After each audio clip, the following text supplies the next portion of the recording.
poco sobre mí. Tengo 4 años de haber escogido servir a Dios.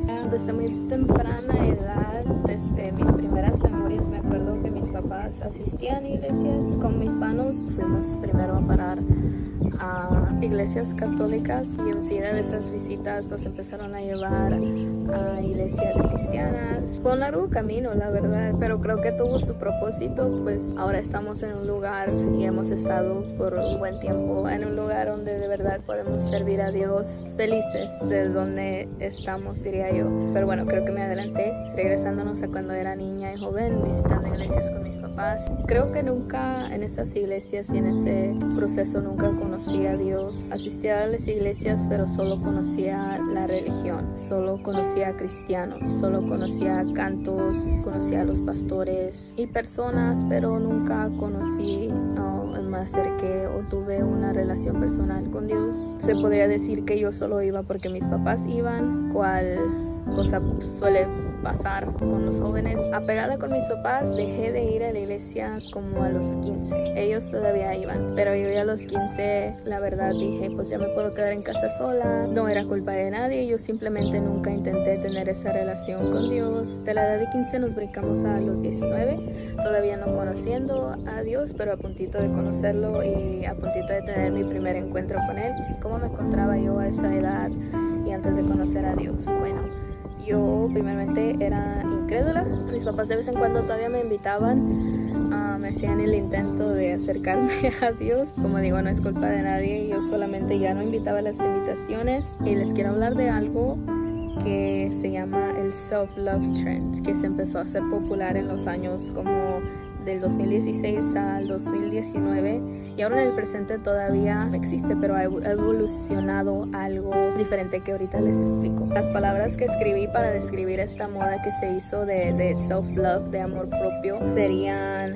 moda, obviamente, el universo, manifiéstalo para ti mismo, ponte primero a ti, ámate a ti primero y cualquier cosa que no te sirva, échalo, porque tú eres el que importa. Esta moda que se hizo entre el internet y capturó más que nada a los jóvenes, me capturó a mí entre esos años que no iba a la iglesia, pues siempre buscas en algo que creen, aún los que no creen en Dios, su creencia es que no hay un Dios.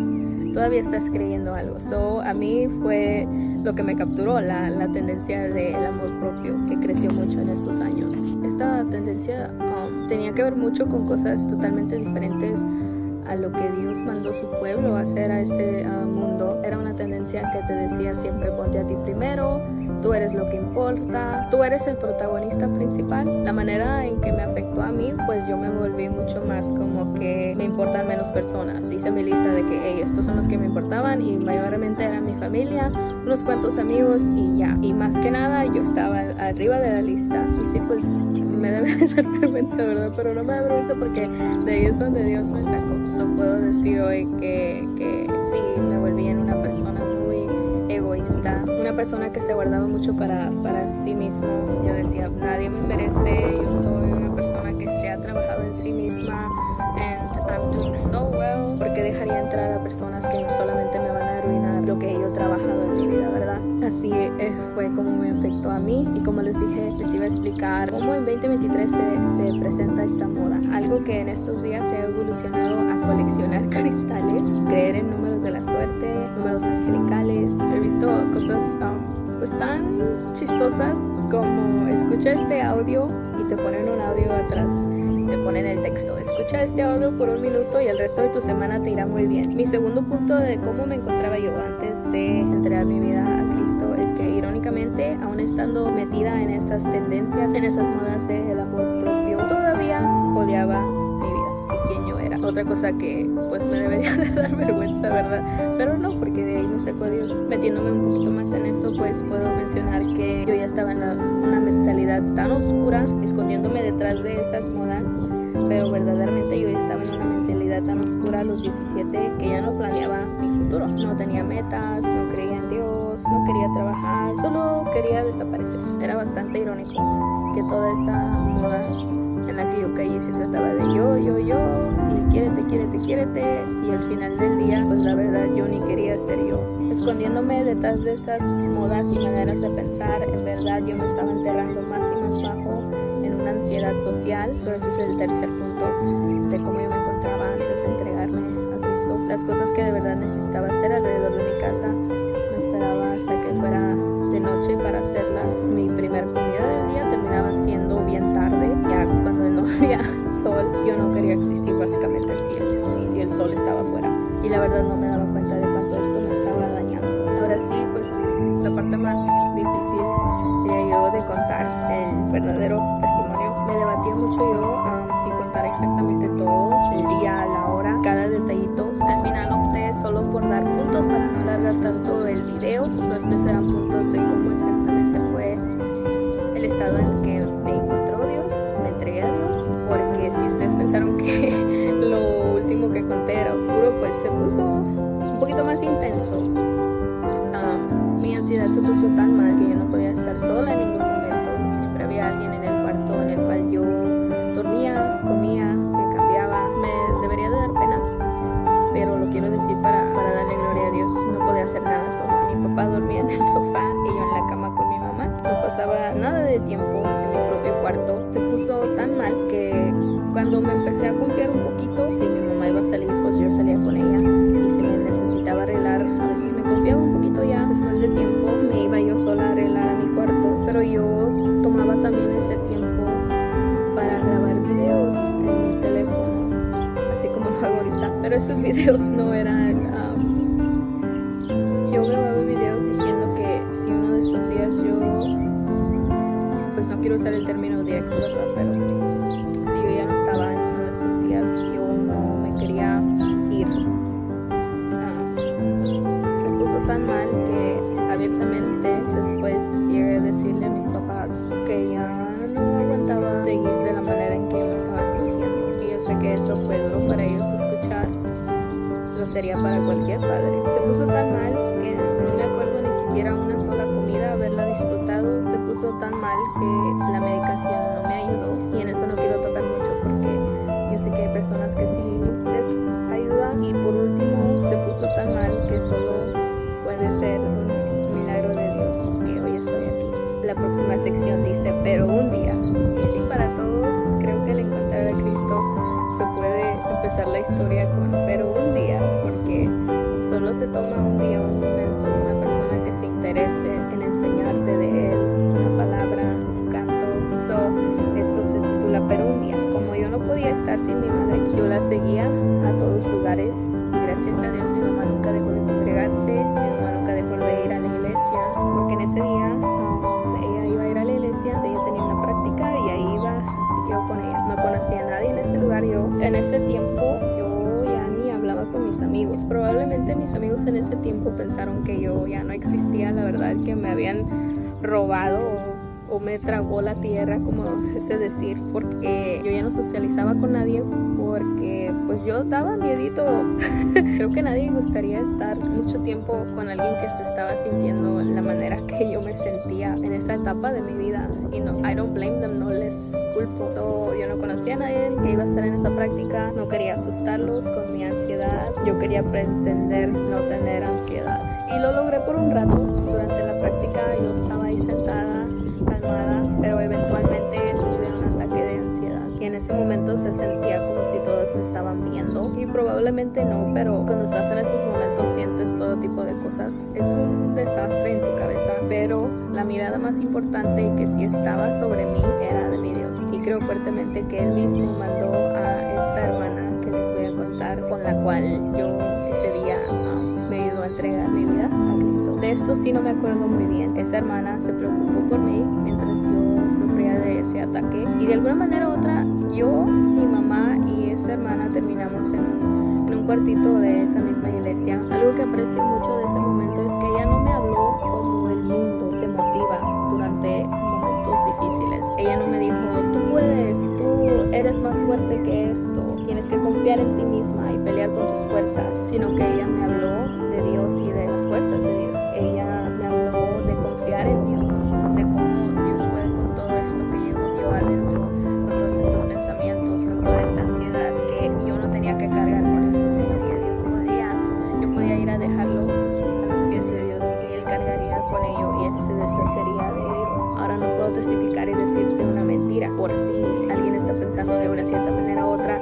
que estos son los pensamientos que podría contestar ahorita. No había yo asistido en este punto a la iglesia en mucho tiempo. No te puedo decir que el momento que entré en mi vida yo entendía todo y todo lo que iba a pasar o qué significaba servir a Dios de ese punto en adelante, pero sí te puedo decir que fue la mejor decisión que he hecho en toda mi vida. Tampoco estoy tratando de decir que todo cambió de un abrir a cerrar de ojos, que después de que di mi vida a Cristo y dije esa oración, todo se arregló. Honestamente, pues no fue así. Probablemente sí me quejé y pregunté a Dios, ¿por qué? ¿Por qué no pasa más rápido la sanación de mi mente? ¿Por qué no pasa ahorita mismo? Pero ahora, después de 4 años de haber entregado mi vida y de todo este proceso de 4 años de estar de su mano, me alegro que se tomó tanto tiempo y ahora lo entiendo. Entiendo que este es mi proceso. Entiendo ahora que la fe se nos pone a prueba y que de ahí crecemos, que de ahí Dios nos eleva. Mi versículo favorito, de hecho, creo que nos puede contar algo de esto, del testing of the faith. Mi versículo favorito es Isaías 43:2 y dice: cuando pases por las aguas, yo estaré contigo, y si por los ríos, no te anegarán. Cuando pases por el fuego, no te quemarás, ni la llama arderá en ti. Y digo yo, la promesa entonces nunca fue que no pasarías por nada. La promesa no fue que no pasarías por las aguas ni por el fuego. Aquí dice, cuando pases por eso. No dice, nunca pasarás por eso, te protegeré de que tu vida sea un color de rosa. Si nos podemos a pensar, el pueblo de Israel enfrentó las aguas. Los jóvenes que estuvieron en el horno, ellos enfrentaron el fuego. Yo pasé por ahí, yo no sané en el momento. Puedo decir que hasta este momento en mi vida a veces se presentan días tan difíciles en mi mente, porque la promesa nunca fue entrega tu vida a Cristo y cotton candies and rainbows, como dije temprano, la vida color de rosa. La promesa fue, aunque pasaras por eso, por todo eso, Él estaría contigo y saldrías victorioso de su mano. Ese versículo de Isaías me ha enseñado tanto de mi proceso y del proceso de muchos. En el tiempo que para ti Dios se ha tardado, Él está armándote con su paciencia, con sus fuerzas, con sabiduría, hasta con maneras de compartirlos a otros. Por decir, en el momento que yo entregara mi vida a Cristo, ese mismo momento yo quedara sana totalmente y no hubiera más peleas en la mente. Quizás no pudiera yo compartir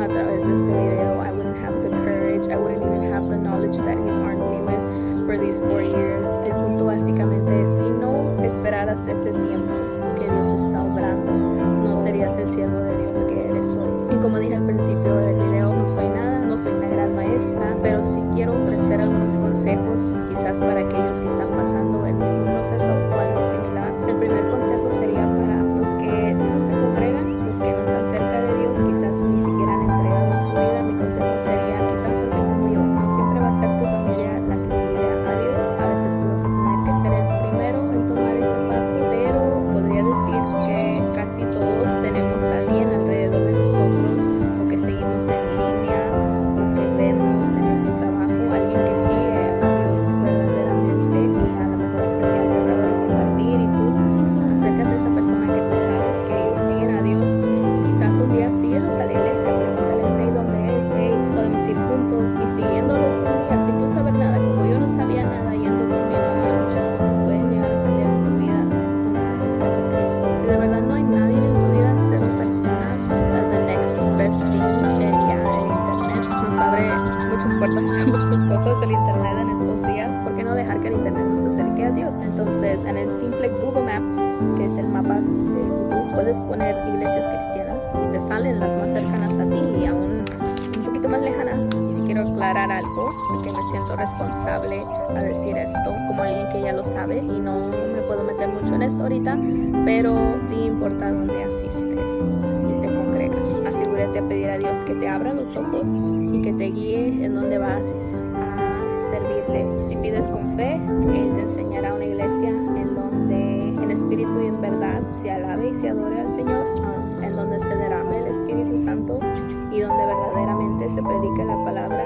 sin más y sin menos, o sea, sin agregarle, sin quitarle para complacer a nadie. Mi segundo consejo sería para los que ya sirven a Dios y simplemente están pasando por el proceso de batallas mentales. Algo se está queriendo meter entre tú y tu caminada con Dios. Si ya eres salvo y estás pasando por eso, te puedo decir, se toma dedicación, y digo dedicación hacia seguir sirviendo a Dios aunque estés pasando por esto. Te toma seguir asistiendo a la iglesia después de que en tu misma silla quizás hayas pasado una batalla mental, que a mí me pasaba bastante. Número 2, se toma batallas en el altar. Se toma quedarte y derramarte, a veces aunque sientas ya correr de ahí, a veces te toca ser el último en ese altar. Se toma pedir petición a tus hermanos, sea a toda la congregación o a los que tú sabes que son como guerreros de oración, y decir: no puedo solo, por favor oren por mí. Y número 3, se toma aceptar que a veces, aunque no haya nada que Dios no puede hacer, porque eso es verdad, no hay nada que Dios no puede hacer, Él es omnipotente, y a veces ese es nuestro decir favorito. Tenemos que considerar su voluntad, tenemos que considerar qué es lo que Dios está haciendo con tu proceso. Tenemos que aceptar que su tiempo y voluntad es perfecta, y tenemos que aceptar que todo resulta para bien para aquellos que lo aman. Nunca olvidar eso. God doesn't have bad plans for us. God has no ill intent towards us. He doesn't hate us. Para terminar este punto, en vez de decir no hay nada que Dios no pueda hacer, lo que continúa siendo correcto 100%, pero considerando sus planes podríamos decir en vez: no hay mejor aliado que tener a mi lado que el Señor Jesucristo. Él nunca ha perdido una batalla y nunca perderá. Ya para terminar, porque creo que hasta ya se me está bajando el sol, quiero decir: Dios es lo mejor que te puede pasar si estás pasando por un proceso mental. Dios es lo mejor que te puede pasar, y ya, no dejes que nada te mienta, ni tu propia mente. Si estás respirando hoy, si no has muerto, es porque Dios todavía tiene un propósito para ti. Ya no vivas en esa cultura de hoy, en este día. No le llames suerte ni le llames coincidencia. Si estás viendo este video y te ha movido, si te ha encontrado en un proceso similar, ese es Dios. Recíbelo. Dios sana, Dios salva, Dios los bendiga.